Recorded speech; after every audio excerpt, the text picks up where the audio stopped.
back. Your second hour main event.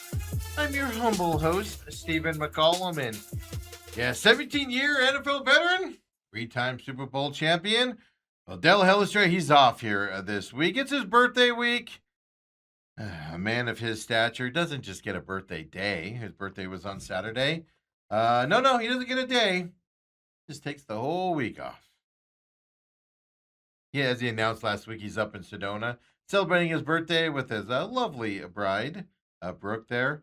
I know the family's going up there for a few days and things as well. Get out of this heat, right, for them up there. But he'll be back on Monday. Of course, we're here Monday through Thursday, normal week for us. Coop comes in tomorrow. Then Uncle Lou on Thursday as well. So come and join us, would you? We appreciate it very much. Share us with your friends, of course, on YouTube. Live 8 to 10, TME Media AZ is where you can find all of our programming on YouTube. Well, all of our programming except for The Real Matrix. That's over on Rumble. Rumble.com/user/TME Media. Just click that channel button right above the videos. And you can pick which show you specifically want to see. Because as every day we upload our programming, the business show and then this show, we upload those right into there. And it kind of buries The Real Matrix from Friday on that main screen. That Rumble does. We're not in charge of that. We can't control that. That's what the channel pages come in for as well. Education was that subject last week as well. And a new episode coming this Friday as well, coming up as well. So before we get to baseball here and look back at the first half of the season, interesting comments from the Diamondbacks yesterday, Torey Lovullo specifically. I saw Corbin Carroll in the locker room talk about sweeping the Dodgers and that excitement. And it's not lost on me that Pavin Smith gets DFA'd and this team starts hitting. I'm not saying he was the problem. I'm saying, I got to be careful how I phrase this, because this isn't a knock on Pavin Smith as a person. He was dragging down this ball club, folks. The way he was playing, the way they kept sticking with him. And I'll even argue Zach Gallen's doing the same thing, but now that Gallen's on the IL, it's just dragging down that locker room. They got kind of a reprieve, right, when the moves were made to where they stepped up. So it's interesting outside stuff that we're looking at as well from that side.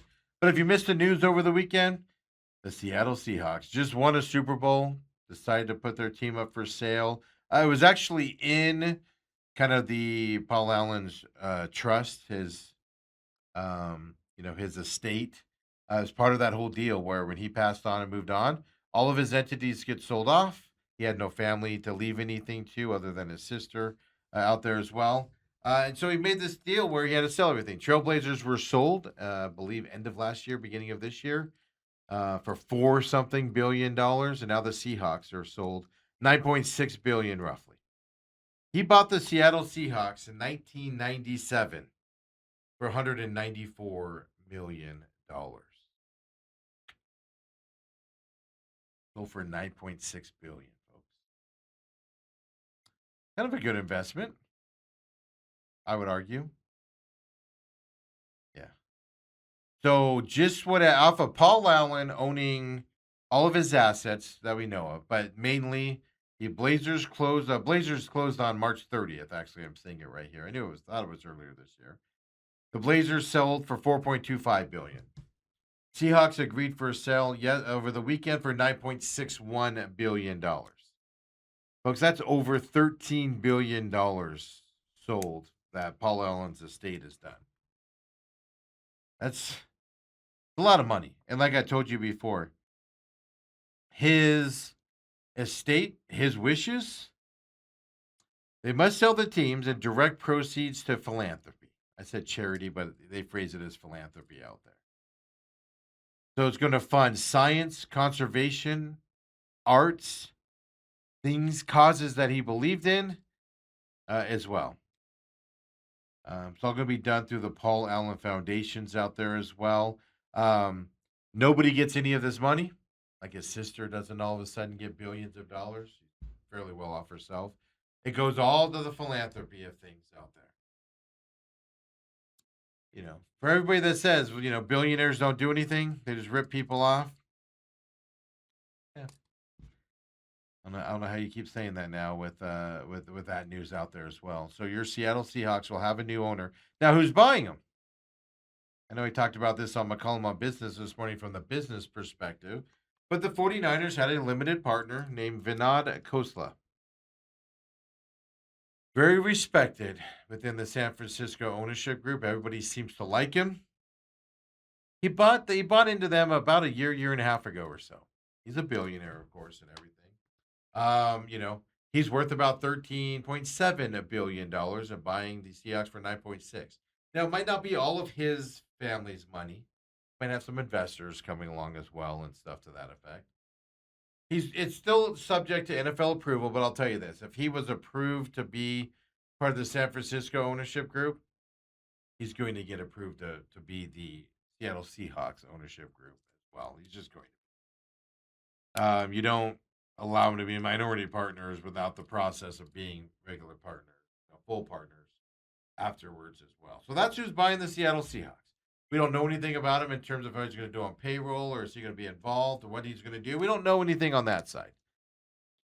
But he's been in that 49ers mold as a minority partner.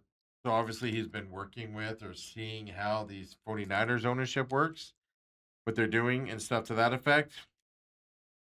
It'd be interesting to see what he does with the Niners. With the Seahawks. The Seahawks were a middle tier team for a lot of years growing up.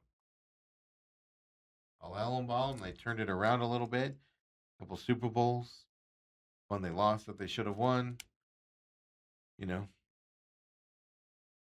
Interesting enough, what does this mean in terms of football stuff? $9.6 billion for the Seattle Seahawks, folks. Imagine what the Dallas Cowboys are worth if the Seahawks are selling for $9 billion. 9.6, closer to 10 than 9.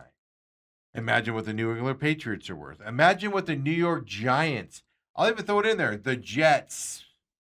Imagine what these teams are worth. The Rams down in LA. These big market teams. Imagine what they're worth. If the Seahawks from Seattle are worth $9.6 billion, at least sold for $9.6 billion. Yeah. The Bills, they sold for $1.4 billion in 2014. The Panthers sold recently in 2018. They were sold for $2.27 billion. Broncos in 22, I think it was, $4.65 billion. Then the Commanders, when Snyder had to unload them, their new ownership came in and bought the Commanders in Washington in 23. 3 years ago, folks. Commanders were sold for $6.05 billion. And the Seattle Seahawks, $9 billion. We're trying, folks. We put in our bid. They came back to us and said they'd like to see us up our numbers. I felt we were fairly good at our $272 that we were putting our bid in at. Hey, somebody wants to outbid us. No, I'm not going to get in a bidding war with them. I'm just not. We're just not going to get in a bidding war with them. We set our price at 272. If it's not good enough for the NFL, then good enough for them. Robert says, hopefully Michael, meaning Michael Bidwell, sees what the Seahawks sold for. Would think the Cardinals may be worth half that. Yeah. And he goes, Rob Walton, too. Well, doesn't Rob Walton own the Broncos right now? That's the thing, man. Now, it comes down to ego, of course. It comes down to ego. Michael Bidwell likes being an NFL owner. He likes to flaunt it. See that video of the wedding dress, the wedding suite in New York. He just couldn't get to that camera fast enough to let the world know that he owns the Cardinals. It's an ego thing for him. I don't have the ego that Michael Bidwell has. If my dad had something that I got to take over after he left us, and if it was worth $6 billion, $5 billion, $9 billion, I don't. I'll take the cash, please. Thank you very much. Not only will I live a happy life, until I'm off of this world. So will my kids. So will my kids' kids. So will my kids' kids' kids' kids. So will my kids' kids. Yeah, we'll live pretty nice. Not have the stress of running an NFL team and having half your city hate you. Right, Michael Bidwell? 3/4 of your city hates you. That's just me. I don't have the ego that Michael Bidwell has. To him, he lives and dies with being the Cardinals owner. His whole ego. So there you go, folks. Seattle Seahawks being sold over there. Really quick, I know it's a video game thing, but it is a big deal in NFL circles. Like you can't ignore it. It's a big deal in NFL circles. They call it the over 99 club. And it's pretty simple. Madden's coming out here in what, a month or so. And they rate the players. Every player gets on there, looks at the ratings, what they get rated. College kids are doing this now. I saw, gosh, who was it? It was somebody over the weekend that was talking about, because college football came out on Friday. And some player over the weekend was talking about what their rating was and how it was disrespectful. Yeah. They pay attention to it. But it also is a status, right? Over 99 rating means you're good at everything. Obviously, 100 would be you're perfect at everything, right? So they do all the metrics out there. So being rated 99 on Madden is a big deal. Huge deal. It's saying you're the elite of the elite out there, is what it's saying. The Madden ratings, they try to be as accurate as possible. They adjust them throughout the season and things to that effect. Here are the guys in the 99 club. Rams, Myles Garrett. We can all agree Myles Garrett's, if not the best, one of the best defensive ends to play the game. Rams quarterback Matthew Stafford. One of the best quarterbacks to play the game. Seemed to elevate his game a little bit more when he got to the Rams from Detroit, but really, really good quarterback, right? One of the best to do it. Bills quarterback Josh Allen at a 99. I can get behind that if I needed to. I could argue that point. Seahawks wide receiver Jackson Smith-Njigba. He's a 99. Jamar Chase for the Bengals a 99. This is the level of players that are in the 99 club. And the Cardinals lowballed the next guy. He just went on a podcast and he just said, Cardinals have no fans here. Everybody's from someplace else in Arizona. We have no fans here. All of our people are from someplace else. Trey McBride. I saw some rankings also at the end of last week, like ESPN or something, or coaching staffs. And they had like Trey McBride as like the 4th or 5th best tight end in the league. If Trey McBride's not number 1 in the league, maybe number 2. If you put him lower than 2, though, I don't know what you're looking at. Because Brock Bowers plays for a bad team, doesn't get thrown the ball. He's really good for the Raiders, but not good. Not that good. Not Trey McBride good. Play with the Raiders. Guys that Kittle to me is better than McBride, but Kittle can't stay healthy anymore. But Trey McBride's in the 99 club going into this. Like I said, I get it. It's a video game. I get it's a rating, but it symbolizes something that we don't see too much here in Cardinals land. We have the elite of the elite tight ends here on this field that plays for the Cardinals. The elite of the elite in that position of tight end plays for your Arizona Cardinals. And even a video game, EA Sports and Madden agree with us. He's one of the best out there.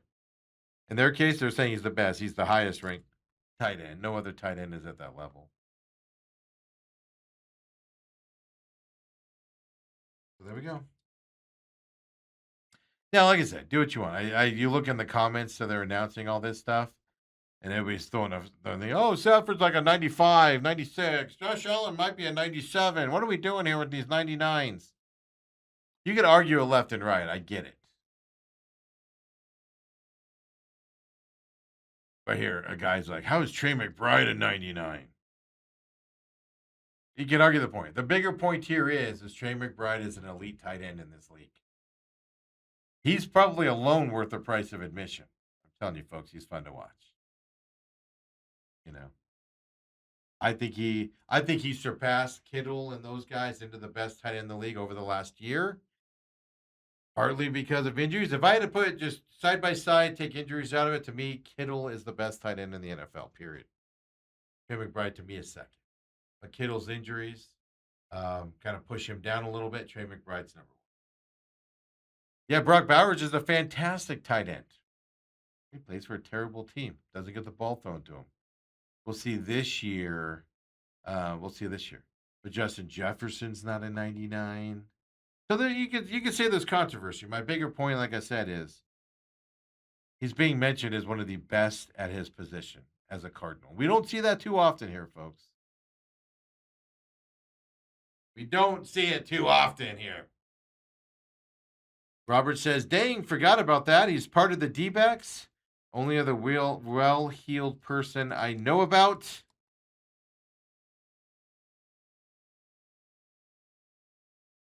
I forgot what we were talking about on that.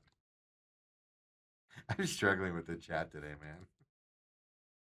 But Robert about Trey McBride says, Colorado State education ain't what it's cracked up to be. With the Colorado State, too, folks. He's the best tight end in the NFL.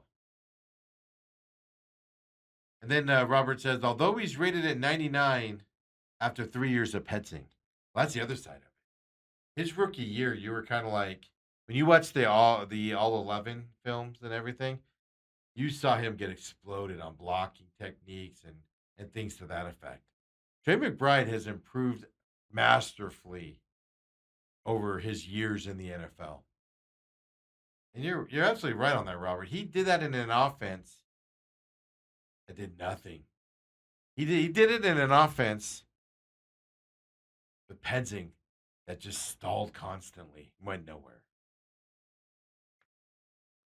Just like Larry Fitzgerald in my eyes. Like, you look at Larry and you're like, man, he was a good receiver. He was a really, really good receiver. My God, how good could he have been if he had a quarterback that could throw him the ball for a bunch of years? If you're that good with mediocre talent around you, what the heck could you do if you have a great team around you? That's how I feel about Trey McBride, to be honest with you. He just needs to learn some. He just needs to learn some media stuff here, not go on podcasts and bash your fan club and stuff like that, bash your fan base and stuff like that. You can knock that off a little. Not here for that. July 22nd, reporting day for your Arizona Cardinals. So that's a random Wednesday here coming up. Next Wednesday, Jacoby Brissett was up playing in a charity golf tournament over the weekend. Supposedly hit a hole in hole 3, a hole in 1 in hole 3. I didn't see it. I looked for the video. I couldn't find it. I'm shocked it's not out there. But Jacoby Brissett hitting hole in 1s over the weekend. No idea where he is. Budda Baker came out last week. And Budda alluded to, now we were off on Friday, so we didn't get to talk about it, but Budda Baker, they went and they were working out with him in Florida. His teammates were. And Budda Baker came out and said he's not asking for more than the market. He's not asking for a lot. So we heard earlier from Josh Weinfurst there with ESPN a month or so ago that Cardinals and Jacoby Brissett were significantly apart. And I told you leading up to that coming out, I told you if the Cardinals were giving him a good contract and he was balking on it, you'd hear about it. Because the Cardinals have the apparatus in the NFL, the teams have the apparatus to send messages to national reporters who would put it out. It hasn't been done. The closest we got to it was Josh Weinfurst with ESPN saying they're significantly apart, Cardinals and Jacoby Brissett. If they're that far apart and the Cardinals are in the right, let's say, where they're overpaying him and Jacoby Brissett's wanting more, like let's say the Cardinals are at 15 a year and Jacoby Brissett wants 30. I'm just telling you, folks, we would know that today. because the Cardinals would have floated it out there to their media partners, and we know it. We know what that significant amount was. The fact that the word significant was used with no backup to it tells a skeptical man who sees these negotiations all the times, tells a skeptical guy like me, the Cardinals are lowballing him.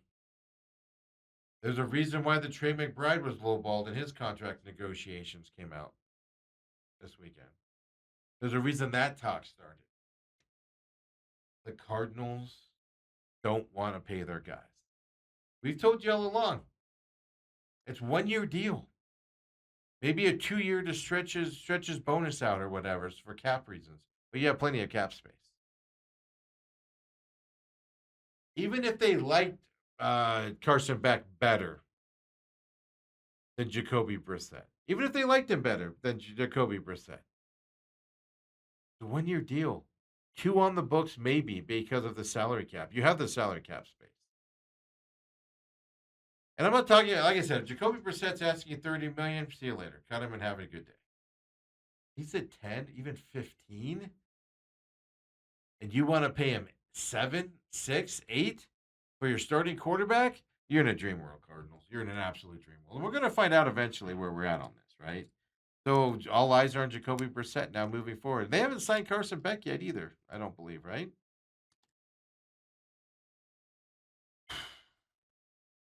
God, we're really going to go into training camp with the quarterback holdout.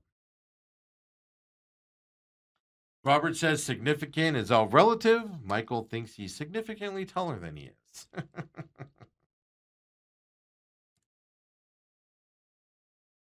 Hey, Robert, really quick, help me out. He said, dang, forgot about that. He's part of the D-backs, only other well-heeled person I know about. Shoot a message in there and remind me. Tell me what D-backs conversation you were talking about on that one for me, because I am curious on who we were talking about when you put that in there, if you remember, of course. Guys, I'll get better on this chat thing as I go through here on this Monday as well, coming out there. So there we go. NFL talk as well. IFL, just really quick. Throw up the IFL standings, if you will, for me out there. They did get the win over Tucson, the final home game for your Arizona Rattlers in the regular season. They go to San Antonio this weekend.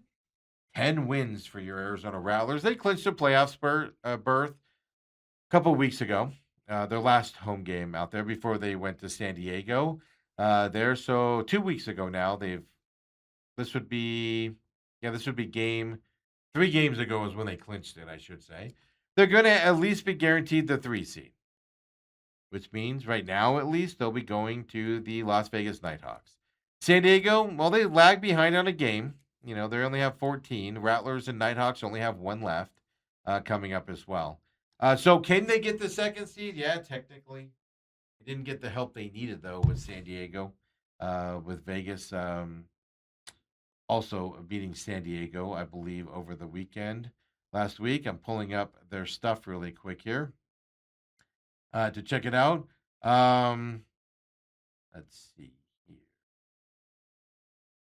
Oh, no, San Diego did beat, I spoke back. San Diego did beat Vegas 52-38 over the weekend in Las Vegas as well. So San Diego, 2 games left for them. They have the New Mexico, which is eliminated from the playoffs and terrible, as you can see there, and then Tucson afterwards. So they still have to play for that first place spot. So as of right now, the way it stands, the Rattlers needed Vegas to lose to San Diego. That obviously happened. Here's the problem, though. We've lost to Vegas twice. I'm not sure. I haven't seen anything on it because these smaller leagues don't put stuff out. Like NFL would have all the clinching scenarios and everything. They do not have that up yet here as well. But you have 1 game left. Vegas has 1 game left. I'm pretty sure you're the 3 seed no matter what if you're Arizona. Vegas has Northern Arizona coming up in Vegas on July 25th coming up for them as well. The reason why then, of course, Rattlers have San Antonio.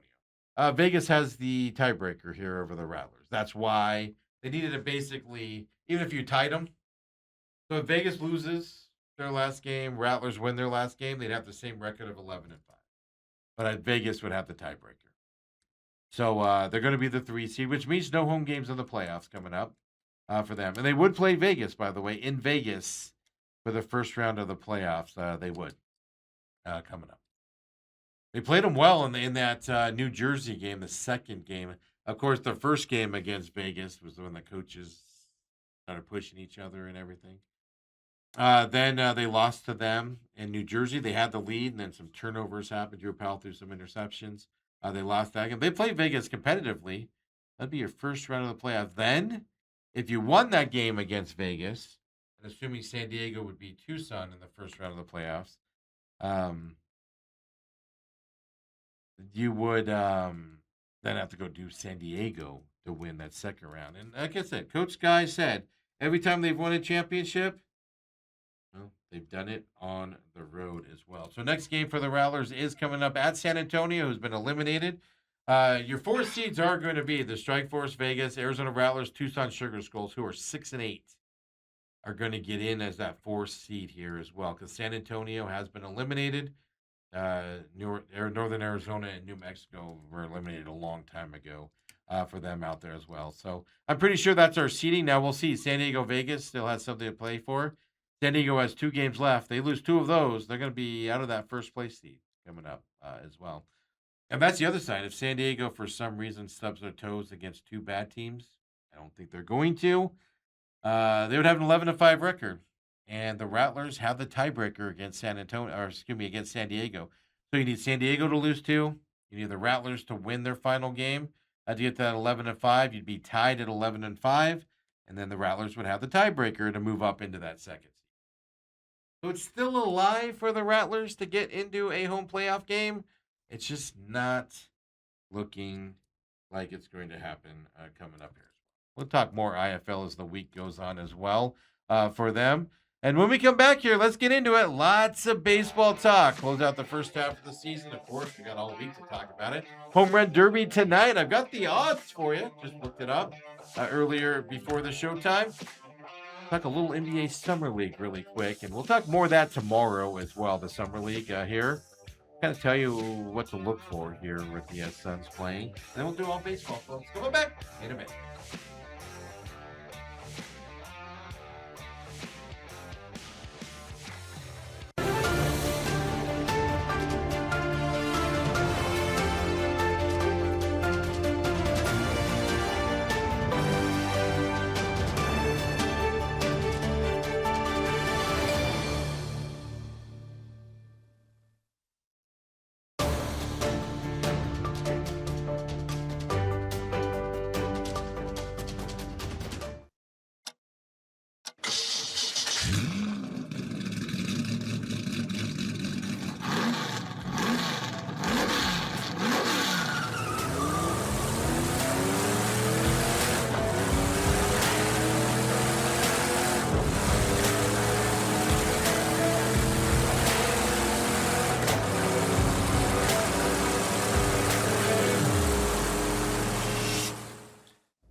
Back here, main event, having some fun on this Monday.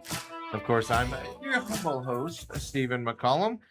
Get you throughout this whole program, 17-year NFL veteran, 3-time Super Bowl champion, Dale Hellestrae. Well, he's got to take a birthday week. He thinks he's so great that he has to take the whole week off. I know, folks. So I got you the whole week here, Monday through Thursday, of course, taking this Friday off like we've been doing throughout the summer. Of course, Bruce Cooper is scheduled to join us tomorrow. And then, of course, Lou comes in on Thursday again to talk that coming up as well later on in the week. Otherwise, I got you, folks. It's all fun and games. Thanks for joining us live here on YouTube for those of you that are able to. TME Media AZ. And then as soon as we're done here, on demand, the business show is already up on Rumble and on YouTube. As soon as we're done here, it gets uploaded also to Rumble and YouTube. This show does. Pit Stop will be later on in the week as well for you. Then, of course, the Real Matrix on Friday as well, folks. So make sure you join us out there. Just really quick before we get into baseball on the Summer League for the Suns, a quick summation of it. It's not great basketball, kind of snoozer basketball out there as well. But Suns are 1-1. Go Up Pete did his debut on Friday night. Played well. He did play well, which is what you want to see. I told you all along, I view Summer League as one thing. If you're a top level draft pick or a first rounder at least, you should go into the Summer League and you should do positive things. You should not look like you've never played basketball before against that competition. You should have successes out there. Doesn't mean you have to go dominate it. Doesn't mean you have to score 70 points and everything or your disappointment. Just look like you know what you're doing and have success out there. Well, Pete did that on Friday. The other guy that's having good success right now is Melowatch. He's doing really well in the Suns Summer League as well. He did well last year in the Summer League, but he stepped it up a level here as well. You're seeing an improved Malawatch in his second Summer League outing here with the Suns. Two guys to watch, both having success out there. Now, watch Summer League if you want. I had it on yesterday during the morning time from Vegas, mid morning. I had probably noon or so.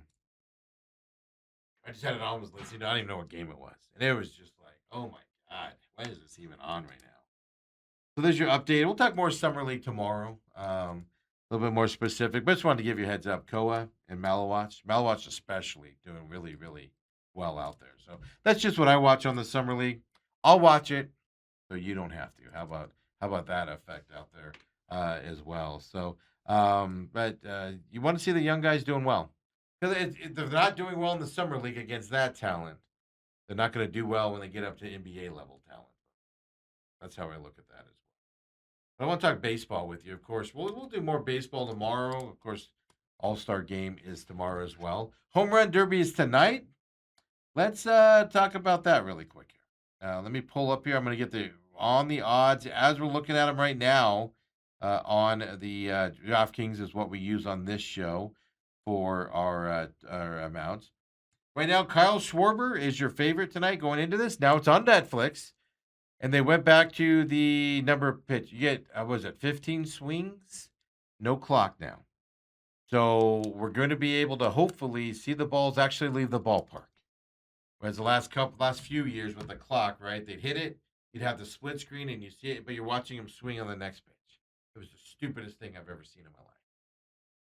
The guys can kind of take their time a little bit. If they're tired, they can let a couple pitches go down the strike zone before they swing again and get going. So I like this format. It's the original format of it or the older format of it. I like it a lot. I'm looking forward to this coming back tonight. Kyle Schwarber is the favorite at plus 285 going in tonight on DraftKings. Junior Caminero is plus 350. Murakama is plus 800. Jordan Walker plus 700. Caglione, he's plus 800 as well. Bryce Harper in his home ballpark plus 850 for the home run derby tonight. You got Ben Rice at plus 800. And Wilson Contreras, long shot tonight, plus 1,400 for him to win it. So those are your odds for the home run derby tonight. And interesting enough, how do you get your star home run hitters to play? We talk about this with the NBA All-Star game, if I make switch the two here. How do you get stars to do the slam dunk contest? Well, one way to do it is to pay them and pay them a ton of money to do so. That's the key.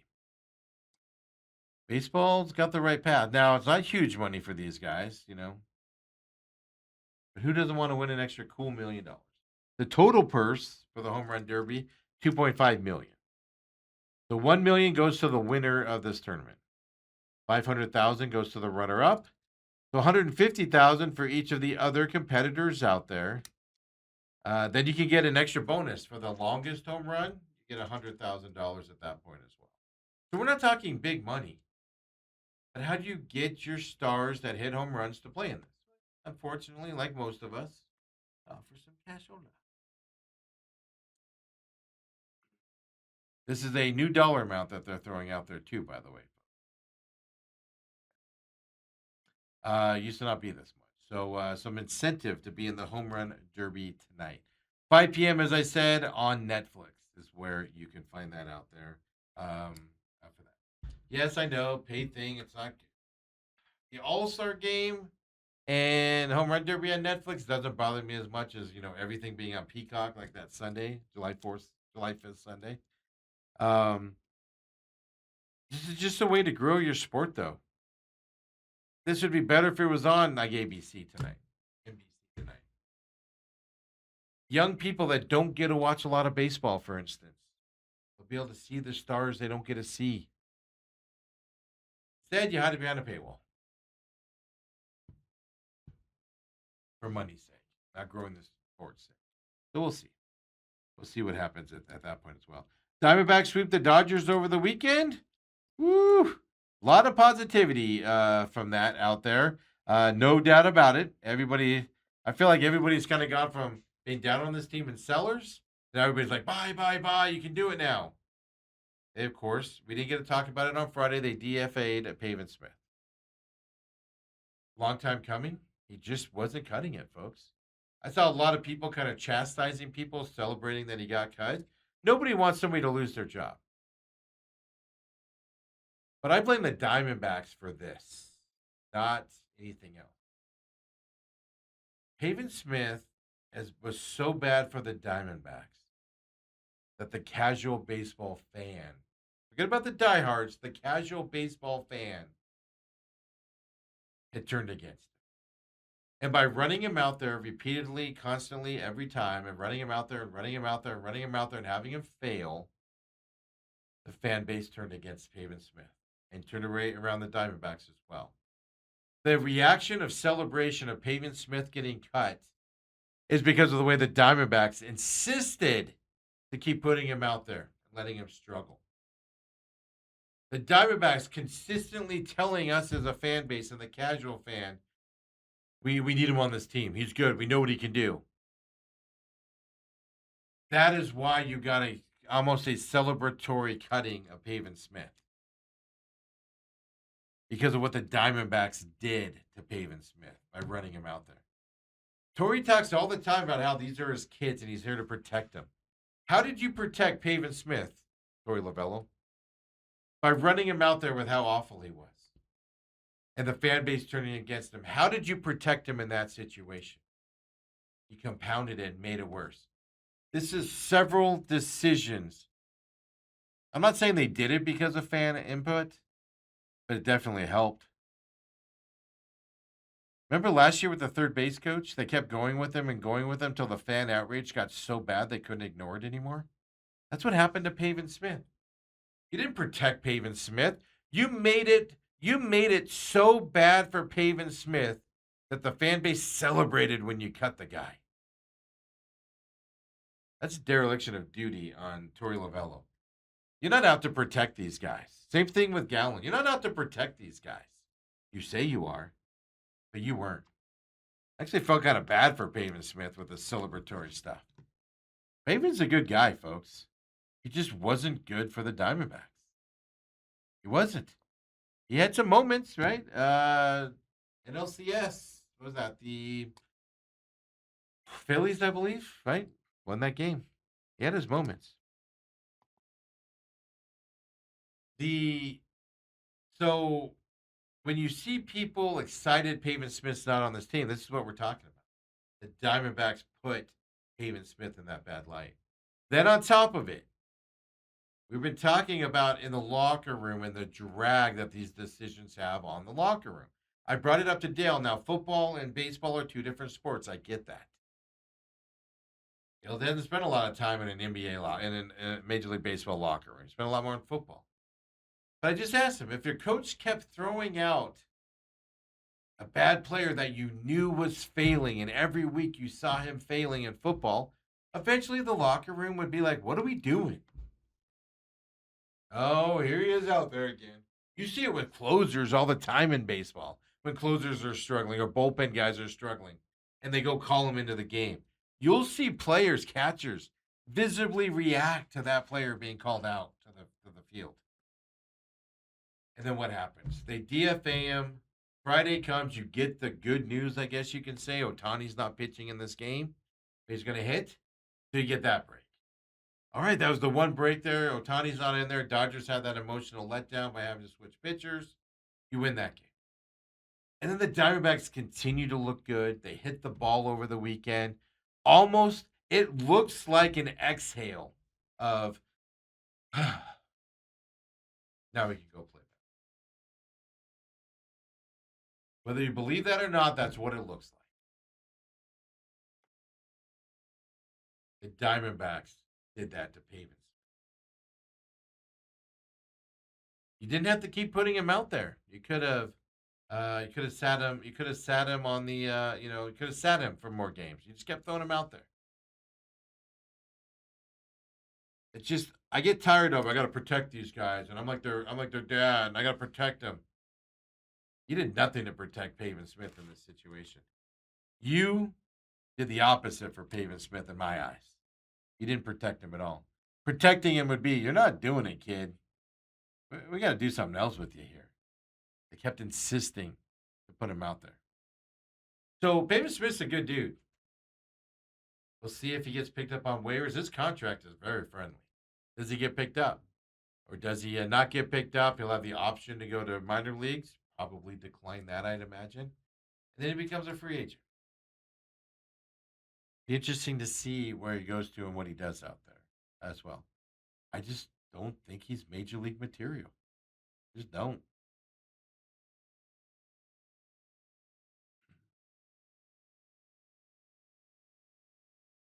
It's just like, what? Ugh. But Pavin was released. Diamondbacks looked well. Now we'll see. All-star games here and everything. Interesting enough in terms of stats on the Dodgers. Diamondbacks, first team to sweep the Dodgers since the Pirates did it, September of 2025. This is a big feat, folks. Dodgers don't get swept. They have so much talent on their team. They just don't get swept. They'll go on losing streaks, right? And they'll struggle for 10, 15, 20 games. They won't do it. And it's your first sweep as a Diamondbacks of LA since 2017 on top of it. You should feel good about this sweep. It was a fantastic sweep as well by Diamondbacks. It was fun to watch as well. I didn't catch yesterday as much because of the day game. I didn't catch as much yesterday with other things going on. But I did go back and look at it as well there. But there's some oomph, right, to this team. Now, I told you that a sweep will do major things for a team, especially a team that's kind of been a lot of negativity around it lately. A lot of negativity with Pavin Smith, with Zach Gallen, Merrill Kelly to a certain extent, other players struggling out there to hit the baseball. The frustration around this team has been palpable by far. A sweep against the best team in baseball or one of the best teams in baseball can do wonders for you. Here's Torey after the game yesterday talking about the sweep, basically like what it's like to sweep them going into the All-Star break. This is the equivalent of winning your game before the bye week, if you want to talk in football. Your bye week's a lot better to go into with a win as opposed to losing that game. So Torey on the sweep. Here we go. Just like you'd imagine, we're all excited about this series, and it happened because we played good baseball. We did the things we're supposed to do and that we're capable of doing, and that's what I told the group. I got them together to talk about what this series meant to this team, and I have every reason to believe that we can continue doing this in the second half. And we pitched well. We picked up the baseball. We had timely hitting. The mistakes we made, we recovered from.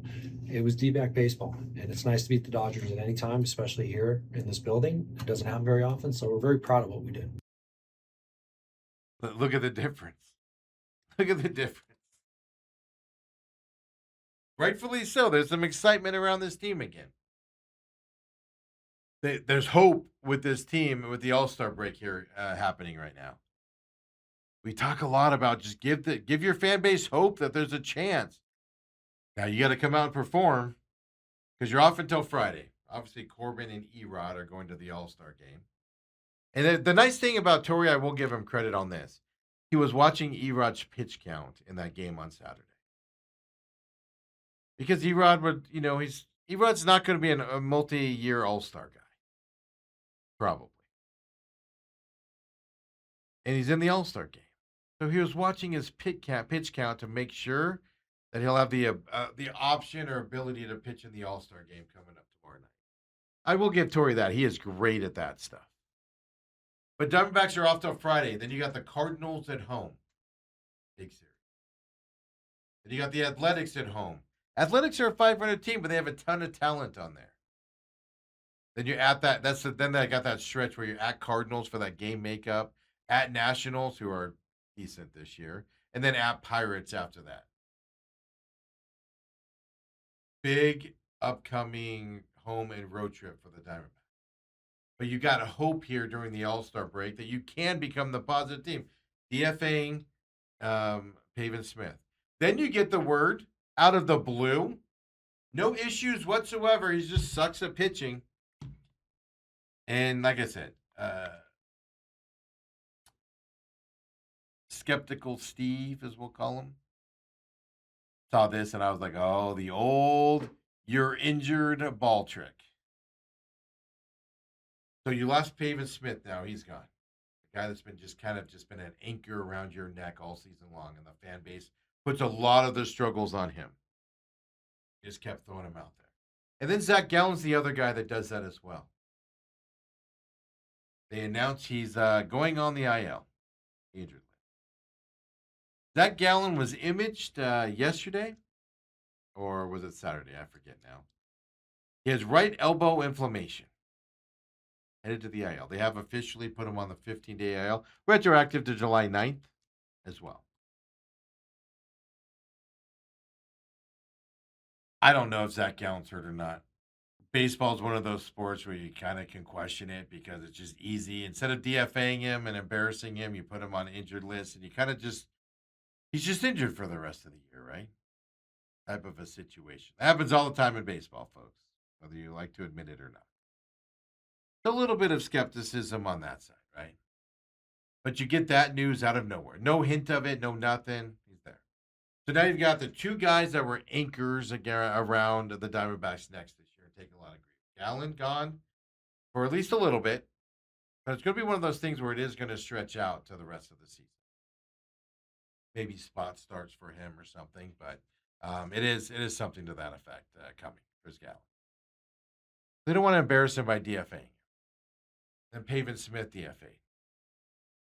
All of a sudden, you got a little bit of hope around this team. You go and sweep the Dodgers. Now you got some hope going into the St. Louis series. What we talk about? I brought this question up last week. There'll be, I said, who's going to make the change to save their job going into this? I even took it so far as does the GM get fired? I didn't think so because you got the trade deadline coming up, etc. But do you make a change on the coaching staff, whether it be Torrey or whether it be one of his coaching staffs? The easiest thing to do was make a move with Gallen and make a move with Pavin Smith, and they did that. Hope is it's not to where you think they're going to go win a World Series now. But did you notice over the weekend, even before this sweep happened?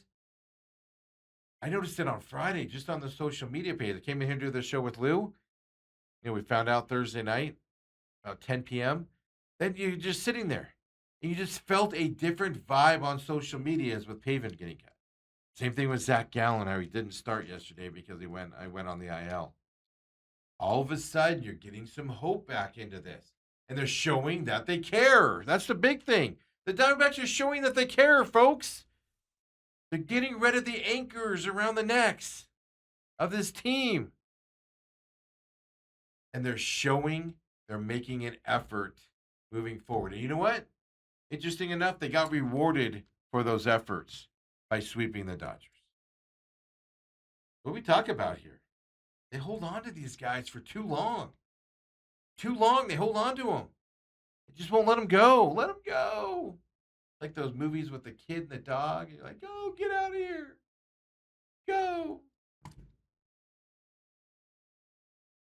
Hey, speaking of Gallen, here's Torrey talking about the right elbow inflammation. And Gallen, at this time, he was likely going to the injury list. He was going to the injury list. But here's Torrey talking about Gallen's injury. Okay, yeah, I have a Zach update. So Zach, we sent Zach back to Phoenix. So he has right elbow inflammation, and he will not be our starting pitcher tomorrow.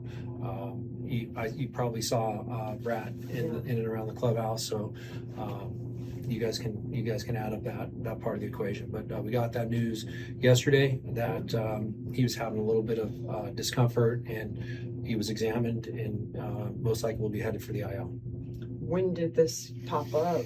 I would say post start we were paying attention to some of the things that he was saying, and then just decided to get this thing examined by our doctors back at home. The Diamondbacks, you don't get imaging on anybody. But what's our complaint here? They let J-Mart last year go a month before they imaged him. Diamondbacks don't image anybody. And all of a sudden, Zach Gallen's got to get in there right away for get imaged. I know. Conspiracy theory Steve is out. I'm not saying there's not discomfort. I'm saying this is how we're going to get Zach out of the lineup for at least a little bit. Get the pressure off of him coming up here as well. That's all I'm saying. Do you disagree with me on that, by the way? That's the bigger question. Other things that happened over the weekend. Waldschmidt took a ball off his hand. Did not look good. The way he reacted, the way that ball hit his hand, you were like, oh, man. He just gets called up and takes that ball off his hand on a bunt, rolled up on side of him, and then hit him square on the hand. The way he reacted, I was like, oh, terrible news. Just looks like it's bruised a little bit. Looks like he'll be all right. Avoid an IL stint, at least last I heard for Waldschmidt. And then Tommy Choi making a phenomenal catch in the outfield. Runs up against the wall there in Dodger Stadium. Hurt his shoulder. You can kind of see the pain on his face and everything. Kind of just walked it off everything. Tommy Choi is going to undergo an MRI on his right shoulder here today as well to see what's wrong with that. Interesting enough, right? What do we talk about on here? Guys don't get imaging here in the Diamondbacks. Now, this makes sense, right? If there's a game today, what do? They might not do imaging. It's the All-Star break. Get him in there. See what you got to do to have him heal to come back out. So two young guys with a chance to play, with some injuries, trying to make plays out there, ironically enough, and getting, quote-unquote, injured at that point. So the wild card standings here, end of the quote-unquote first half of the season. Here, look what the Diamondbacks did by sweeping the Dodgers over the weekend. 2.5 games out of that final wild card spot as well. Miami, interesting enough, was dominating. Then the rumors were they're going to unload a lot of the team at the trade deadline. They came out and said they weren't going to do that. Now they've lost 3 in a row. The Marlins have.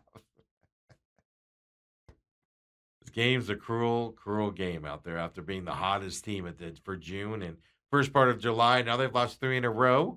The Marlins. Cardinals, your opponent coming up starting on Friday. At home. Cardinals come into this break. A lot of losers of one as well, but 50-45. This is where it gets interesting, right? Cutting Pavin Smith, got that anchor gone. Zach Gallen on the 15-day IL, retroactive July 9th. Perfect. Those two guys are gone. You got the Cardinals coming up. You can make some more. Don't you feel like there's a little bit of hope? Now, it's not like you're, like I said, they're going to win the World Series and you think all of a sudden they're going to do so and stuff to that. Isn't there hope? This team played different in LA. Now, is that because you were playing LA?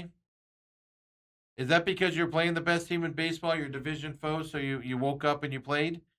Team has not played well against the Dodgers or any team above 500.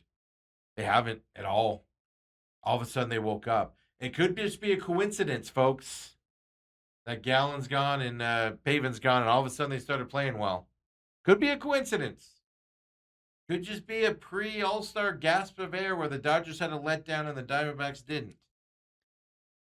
But isn't it interesting how it happened the way it did? Sit back and look at it. Robert says the series was weird. Dodgers were kicking the ball all over the yard. And he goes, your boy Sewald was nails. Man, I like Sewald, man. I hope he can do it for the rest of the year. I do. I like him. Again, my problem isn't with Sewald the human. My problem with Sewald was, again, Diamondbacks 2 years ago stuck with him for too long when he was obviously struggling. The Diamondbacks make you hate their players that aren't playing well. That's what I've learned. That's what I've learned in life as well. Robert says a sense of urgency seemed to come over this team. Next, they need to fix Carroll. You're absolutely right, because he's in a slump right now. He said this slump has gone for 6 stinking weeks. Again, Diamondbacks don't get out of slumps quickly. Remember at the beginning of the year last year when he was struggling? Took him months to get out of that. Then he gets out of it and starts raking. But a couple moves. That was my complaint. Show us you want your jobs, Torrey and Mike Hazen. Show us you're willing to make moves to show and get something out of it. And they did it, folks. They did the simplest moves possible. Now we'll see. Does Zach Gallen come back after 10 days or 15 days on the IL? And then he gets his spot right back. Soroka is coming back after the All-Star break. Joey Fott's pitching. Who are you going to sit down for Zach Gallen? Your worst pitcher. I'm not going to say we've seen the last of Zach Gallen in a Diamondbacks uniform, but we should have seen the last outing by Zach Gallen in a Diamondbacks uniform, barring injuries. And that's why I'm hesitant to say that. Somebody else gets injured, has to miss a start. Zach Gallen obviously can go into that spot as well. And says maybe Carroll will pick up some pointers from some guys while at the All-Star events and come back better. That's the thing, man. You're around a lot of big guys that know what slumps are and knows how to get out of them with the hitting style. I'll never forget, man, and it happens a lot around the Diamondbacks. When guys are with the Diamondbacks, right, they struggle at certain things. They go to another team, and all of a sudden, those things are gone. Blaze Alexander, Jake McCarthy. Blaze got hurt yesterday. I get that. But got nailed with that pitch. I don't know how long he'll be out. We'll have to wait and see on that. But Blaze Alexander, Jake McCarthy, they go someplace else and they fix them. And all of a sudden, they're hitting the ball left and right. Jake McCarthy has another first inning inside the park home run over the weekend. Can't remember if it was Saturday or yesterday. I forget. So you're right, and maybe Carroll gets to the All-Star game and somebody pulls him aside and goes, hey, man, here's what you're doing wrong. Here's what I would fix if I were you. You want a pointer? Here you go. Here you go, buddy. Here's your pointer. Really quick, we got some ABS system stats in the first half. We'll save that for tomorrow and stuff. But first, the Major League Baseball draft happened over the weekend. It's like 1,000 rounds. I'm being facetious here and everything. But two things happened that it's kind of cool. A Valley kid, number 1 pick overall. Now, bad news is he's got to go to the Chicago White Sox organization as well. But Rock Cholowski is the number 1 pick. Played at Hamilton as well. Selected number 1 by the Chicago White Sox in this draft. That's fantastic. Good for him. Second of all, he's only the second Arizona high school player to ever be picked number 1 in the Major League Baseball draft. Who's the other one? This is pretty easy for you old-timers out there. It's pretty easy. But good for Cholowski going into the White Sox organization as the number 1 draft pick there of the Chicago White Sox. They're from Hamilton. Most, I'll let you guys decide on this. I know Robert probably knows. I'd be shocked if he doesn't. Longtime ASU and people that know just sports history around here. Yeah, Robert says Bob Horner. Yeah, that's right. Of course, went to ASU, number 1 draft pick. After that, went to Apollo and then went to ASU.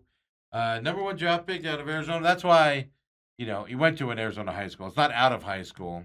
If Robert says easy on the old timers thing. I just meant you saw the guy play and you saw him come up and you saw everything around. That's all I meant.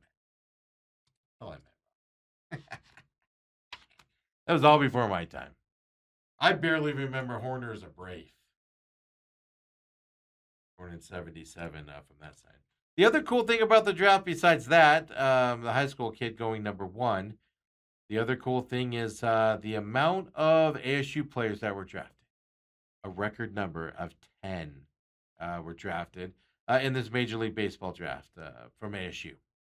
ASU had a really talented team last year. Of course, they made it to the Super Regionals, lost to Mississippi State. So Georgia had 13 picks. Arkansas had 12. SEC team. Arizona State and UCLA. UCLA was the best team in baseball all year round. So you got to the first round of regionals, and then they lost that. But UCLA and Arizona State both had 10 players picked in the MLB draft. Now, like I said, I can break down the draft for you today. I did some research on some of these kids, what type of kids they were drafting and things to that effect. I'm just not going to lie to you. I just don't care. Remember what a hype Drew Jones was when they drafted him? He's just stuck down there in minor leagues. Remember all that hype? Yeah, you're not going to see these kids for a while, if at all, ever. They're going to get traded to another organization or not make it or just be minor leaguers their whole life. There's nothing wrong with that.